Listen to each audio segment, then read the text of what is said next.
그날 밤 지은호에게 도착한 단 한 줄의 문자, 너희 엄마 식당. 우리가 빼앗은 거였어. 이 모든 사람의 삶을 흔들기 시작했는데요. 지은호는 휴대폰 화면을 오래 붙잡고 있었고요. 곁에서 커피 원두를 갈던 이지혁은 표정만 보고도 일이 심상치 않다는 걸 눈치챘습니다. 지은호는 고개를 들더니 떨리는 목소리로 말했는데요. 선배, 엄마 식당 빈 누가 일부러 만든 거래요. 이 말에 이지혁은 단번에 진지해졌습니다. 정순이가 평생 일군 작은 식당은 동네 사람들이 의지하는 공간이었고 지은호에게는 세상을 버티게 하는 뿌리였으니까요. 문자의 발신자는 지강호였습니다. 지강호는 늘 의욕은 앞섰는데 실행은 느린 동생이었는데요. 그날만큼은 달랐습니다. 공사장 인근에서 아르바이트를 하다 우연히 서류를 본 지강호는 누군가 의도적으로 정순이에게 고금리 대출을 연결했고 담보로 식당 임차권을 걸어두었다는 사실을 파악했더라고요. 이름이 보였는데 그 문서 어딘가에 선우도 태준도 없었습니다. 대신 박진석이 회장으로 있는 회사 계열의 부동산 관리법인이 적혀 있었고요. 지강호는 형, 이거 그냥 넘어가면 엄마 식당도 누나 카페도 위험해요라며 울먹거렸습니다. 이지혁은 바로 행동했는데요. 카페 맘대로 집의 재무제표를 열어보며 현금 흐름을 살폈고 정순이의 계약서를 받아 조항을 검토했습니다. 법률 지식이 전문가는 아니었지만 이지혁은 현실적인 방법을 늘 찾아내는 사람이었고요. 그는 두 가지를 동시에 추진했는데 하나는 계약상 하자, 조항을 근거로 한 임시금지 가처분 신청 준비, 다른 하나는 카페의 내부 동선과 안전시설을 리모델링해 시청 점검을 앞당겨 받는 일이었습니다. 이유는 간단했는데요. 안전 점검 결과가 양호면 강제 집행 절차가 늦춰질 가능성이 커지기 때문이었습니다. 그 사이 박성재는 복잡했는데요. 아버지 박진석의 회사 회의실에서 관련 서류를 보고 말았습니다. 해당 부동산 관리법인이 비수익 자산 효율화 명목으로 구도심 임차 업체들을 정리하는 계획을 올려놓았고 리스트에는 정순이의 식당과 지은호의 카페 건물도 포함돼 있었습니다. 박성재는 그 자리에서 항의했는데요. 아버지, 저 리스트는 사람 삶을 지웁니다. 숫자만 보지 말고요. 박진석은 눈썹을 치켜 세우며 웃었는데 성재야, 내가 감정에 약한 건 알지만 회계는 감정으로 안 굴러가. 손실은 칼같이 정리해야 그룹이 산다라고 딱 잘라 말했습니다. 박성재는 그 길로 지은호에게 달려왔는데요. 마음에는 여전히 숨길 수 없는 감정이 가득했고 입술에는 꾹 눌러 담은 말들이 올라왔다가 사라졌습니다. 지은호, 내가 방법을 찾아볼게. 그러자 지은호는 난처하게 웃었습니다. 성재 씨, 고마운데요. 이번엔 선배이지 형랑 끝까지 해볼래요. 제가 믿는 사람이 있어요. 박성재는 웃으며 고개를 끄덕였지만 눈동자 어딘가가 잠깐 흔들렸습니다. 그 흔들림에는 서늘한 각오도 있었는데요. 회사에 등을 돌려도 너만은 지키겠다는 마음이었습니다. 한편 고성이는 상황을 다르게 읽고 있었는데요. 박진석의 재혼 아내인 고성이는 표면적으로는 우아하고 차분했지만 마음속에는 질서와 셈이 정확한 사람이었습니다. 그녀는 박영란을 불러 조용히 이야기했는데요. 영란야, 내가 요즘 그 카페에 종종 간다지. 거기 매니저가 지은호 그 친구와 거리를 좀 둬. 이 일엔 감정이 끼어들면 안 돼. 박영란은 조용히 고개를 끄덕였지만 눈빛에는 호기심이 번졌습니다. 박영란은 늘 고요해 보였는데도 미술을 하는 사람답게 진실에 대한 감각이 예민했거든요. 그 진실의 끝에 누가 있는지 알고 싶었던 겁니다. 이지화는 또 다른 고민을 품고 있었는데요. 박영란의 운전기사 겸 보디가드라는 자리가 애매해졌습니다. 지은호의 오빠이기도 한 이지화는 한쪽에는 가족, 다른 쪽에는 자신의 일을 향한 책임이 놓여 있었거든요. 이지화는 밤마다 주차장 한켠에서 혼자 맨손 운동을 하며 마음을 달랬습니다. 난 보호하는 사람이잖아. 누구 편이 아니라 위험에서 지키는 편. 그렇게 스스로 중얼거리곤 했습니다. 첫 번째 심리적 클라이맥스는 서류 하나에서 폭발했는데요. 지강호가 몰래 복사해 갖고 온 사본에는 익숙한 도장이 찍혀 있었습니다. 정순이 채무 회수 가속화 건. 그리고 그 옆에 아주 작은 글씨로 외부 이해관계자 의견 반영이 기록돼 있었는데 초기 의견 제시자로 고성이의 옛 지인이 적혀 있었습니다. 이름만으로 단정하긴 어렵지만 한 가지는 명확했는데요. 누군가 의도적으로 정순이의 사정을 파고들었다는 점이었습니다. 지은호는 손을 꽉 움켜쥐며 엄마를 돈으로 흔든 거네요 라고 말했고, 이지혁은 흔든 손을 찾아내면 흔들린 살도 다시 세울 수 있어요 라며 다짐을 나눴습니다. 이때 박성재가 은밀히 움직였는데요. 아버지 회사의 서브서버에 저장된 계약 로그에서 특정 파일의 열람 이력을 찾아 내부 고발 전담 변호사에게 픽스를 요청했습니다. 박성재는 회사의 룰을 누구보다 잘 알았고 그 룰을 넘어설 때 어떤 대가가 오는지도 알고 있었지만 이번엔 돌아서지 않겠다고 마음먹었습니다. 아버지보다 중요한 게 있다라고 박성재는 나지막이 스스로에게 말했습니다. 두 번째 클라이맥스가 예고도 없이 찾아왔는데요. 도시정비계획 공청회에서 일이 터졌습니다. 구도심 리모델링 안건을 두고 주민들이 의견을 말하는 자리였고 고성희가 자문단의 한 사람으로 앉아 있었습니다. 지은호는 침착하게 손을 들고 질문했는데요. 선정 기준에서 지역 커뮤니티 기여도 항목은 왜 제외되었나요? 그 순간 회의장 분위기가 바뀌었습니다. 지은호의 목소리는 흔들림이 없었고 그 질문은 구멍처럼 커 보였거든요. 고성희는 감정은 이해하지만 기준은 객관적이어야라고 답하며 넘기려 했습니다. 그런데 맨 뒤에서 누군가 서류를 흔들었는데요. 바로 지강호였습니다.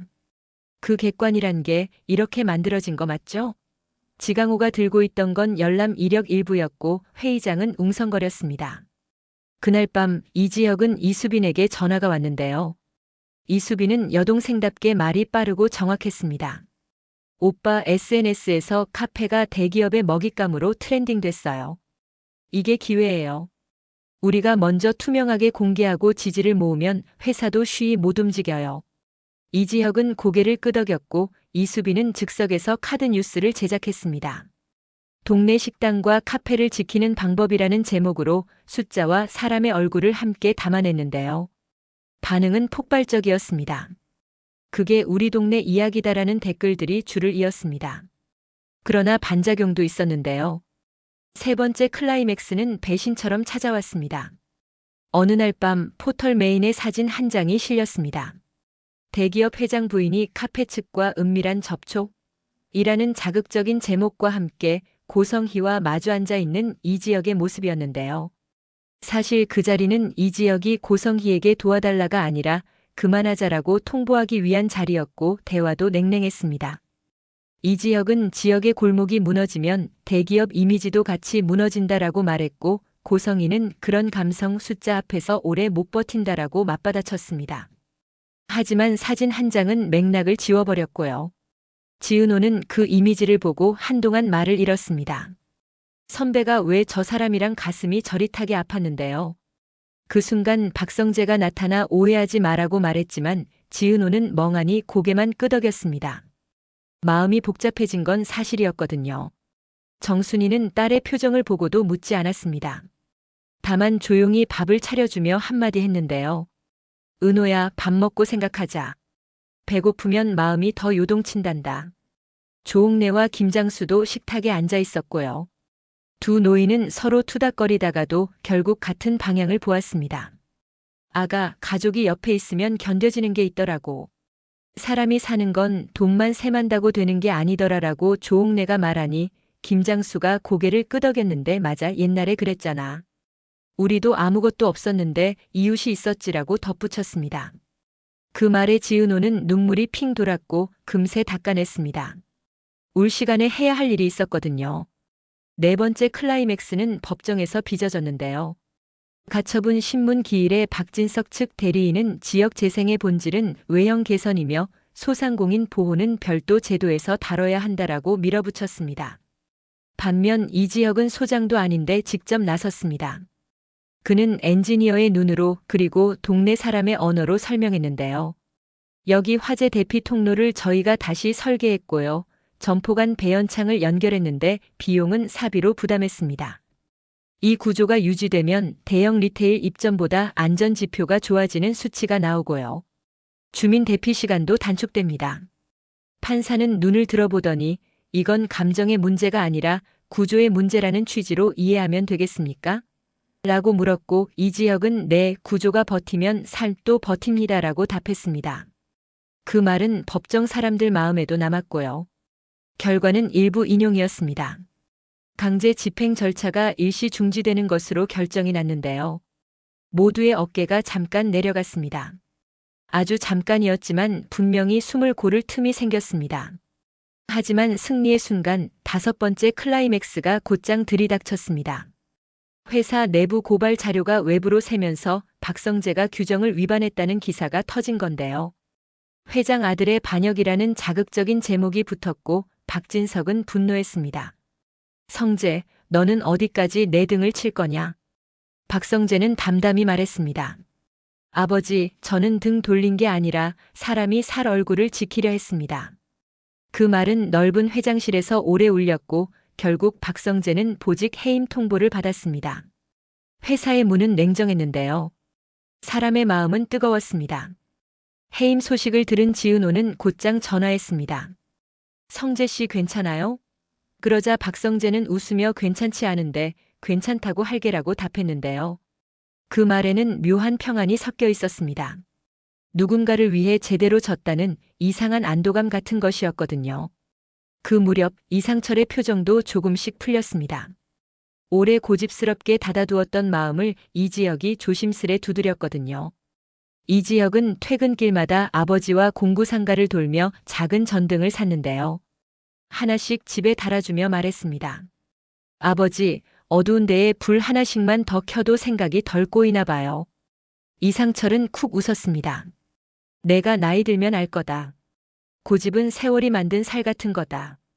그러면서도 밤이 되면 이지혁에게 전화해서 이렇게 말하곤 했습니다. 그래도 불 하나 더 켜니까 덜 서럽다. 그 말에 이지혁은 몇 번이나 전화기 너머로 고개를 끄덕였고 마음 한쪽이 따뜻해졌습니다.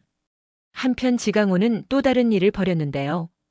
이번엔 생각이 앞섰고 실행도 빨랐습니다. 공청회 이후로 연락이 닿지 않던 중개업자를 미행해 보았는데 그 사람은 결국 한 건설사 간부와 만났고요. 그 자리에 이지환이 우연히 지나가다가 두 사람을 보게 됐습니다. 이지환은 직감적으로 움직였는데요. 짧은 통화 끝에 영나 씨, 오늘은 다른 길로 귀가하시죠라고 안내했고 자신은 멀찍이 그들을 관찰했습니다. 그리고는 중요한 장면을 포착했는데요. 간부가 중개업자에게 건넨 봉투 위에 붙은 포스트잇이었습니다. 거기에는 고 회장님 자문 메모 반영이라고 쓰여 있었고 아래에는 날짜가 찍혀 있었습니다. 그 날짜는 바로 정순이 채무 회수 가속화 결제가 올라간 다음 날이었는데요. 이 연결고리는 우아하고 조용한 고성희의 세밀한 손길이 생각보다 훨씬 넓게 뻗어 있음을 암시했습니다. 6번째 클라이맥스는 딱 한 문장으로 무너질 뻔했는데요. 이지혁 고성희와 비밀 합작 추진이라는 루머가 다시 떠돈 겁니다.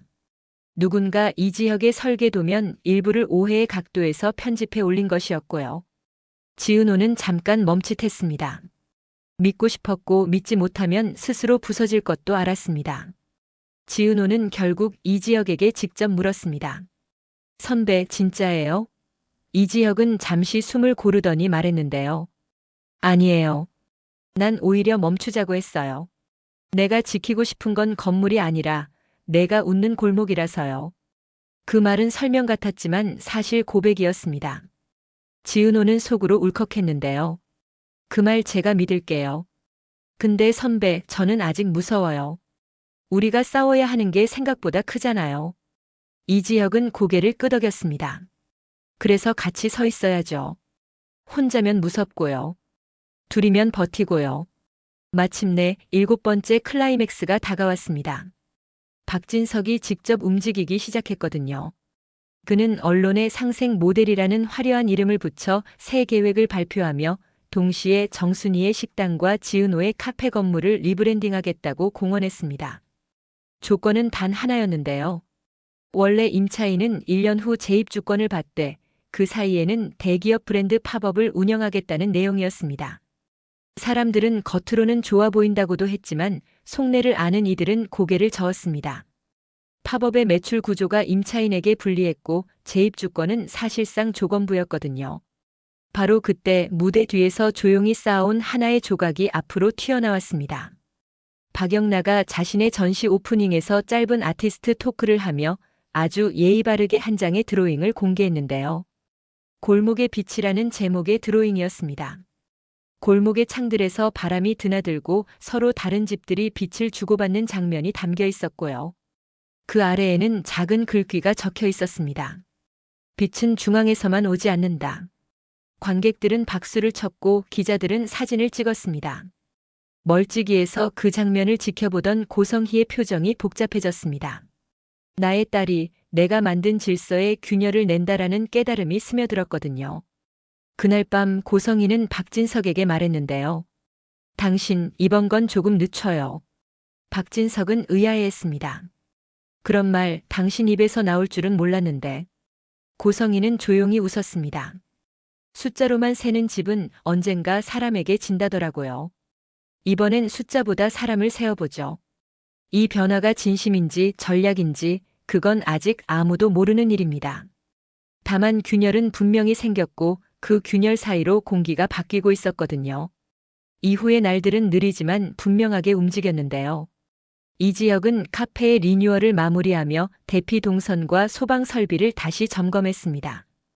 지은호는 인테리어 디자이너로서의 감각을 발휘해 손님이 오래 머무르고 싶어지는 배치를 구현했는데요. 작은 화분의 위치 하나, 스툴의 높이 1cm가 사람의 시간을 바꾼다는 걸 몸으로 느끼는 순간들이었습니다. 정순이는 손님이 앉아있으면 밥맛이 더 나아지는구나라며 웃었고요. 조옥래와 김장수는 구석 자리에서 서로 투닥거리다가도 손님과 금세 친구가 되었습니다. 골목은 점점 사람 냄새를 되찾고 있었거든요. 그 사이 박성재는 새로운 길을 냈는데요. 보직 해임을 당한 채로 멈추지 않았습니다.